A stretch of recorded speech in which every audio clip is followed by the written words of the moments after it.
35-36 साल हो गया जिला बने हुए, लेकिन कोई परिवर्तन नहीं, कोई बात नहीं। क्यों नहीं है? क्योंकि महाराजगंज के लोग कभी कुछ मांग ही नहीं कर रहे हैं, कोई चर्चा ही नहीं कर रहे हैं, कोई बात ही नहीं कर रहे हैं। बस सरकार बनती रहे, लोग सरकार की चर्चा जय जयकार जो भी है करते रहते हैं, जिसकी भी करें।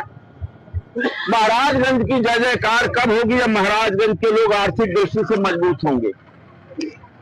और महाराजगंज के आर्थिक दृष्टि से मजबूत होने में व्यापारियों का सबसे बड़ा योगदान है। दुकानें बढ़ती जा रही हैं, व्यापार घटता जा रहा है। क्यों घट रहा है? ये विषय चर्चा का है। महाराजगंज में गोरखपुर विकास किया, उसके पीछे गीजा का बहुत बड़ा योगदान है।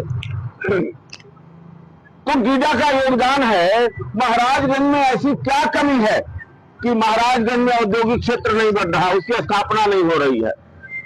क्योंकि महाराजगंज के लोग ये मांग कर ही नहीं रहे हैं। कोई मांग कर रहा है? तो जब हम मांगेंगे ही नहीं तो मिलेगा कैसे?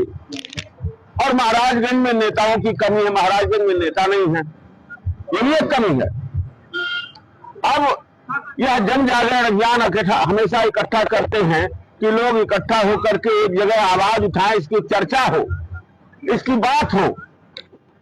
तो औद्योगिक क्षेत्र के लिए दूसरी बार मैंने ज्ञापन दिया, एक बार जिलाधिकारी को दिया, इस बार मैंने माननीय मंत्री जी को दिया, और उसमें हमारे कई साथी गए भी थे ज्ञापन देने के लिए। उन्होंने कहा भी माननीय मंत्री जी ने कि महाराजगंज में औद्योगिक क्षेत्र की स्थापना के लिए मैं भी प्रयास कर रहा हूं, और शहरी में जो जमीन है एलटीसी की, उसी पर औद्योगिक क्षेत्र का निर्माण कराने की बात चल रही है।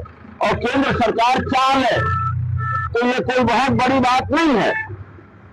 और केंद्र सरकार चाहेगा क्यों नहीं, जब हमारे मंत्री जी जो कि केंद्रीय वित्त राज्य मंत्री हैं, वह इतने सक्षम हैं, अगर चाह लें तो ये काम मुश्किल नहीं है। बस आवाज उठनी है महाराजगंज से। अब महाराजगंज के लोग किस तरह से इस विषय पर अपनी आवाज को बुलंद करते हैं।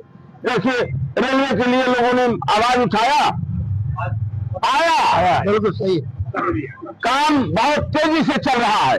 तो इसके लिए भी जब महाराजगंज के लोग सोशल मीडिया के माध्यम से, अखबारों के माध्यम से, मीटिंग के माध्यम से जगह जगह यह बात उठाएंगे, तो यह बात अवश्य होगी कि महाराजगंज में औद्योगिक क्षेत्र की स्थापना होगी।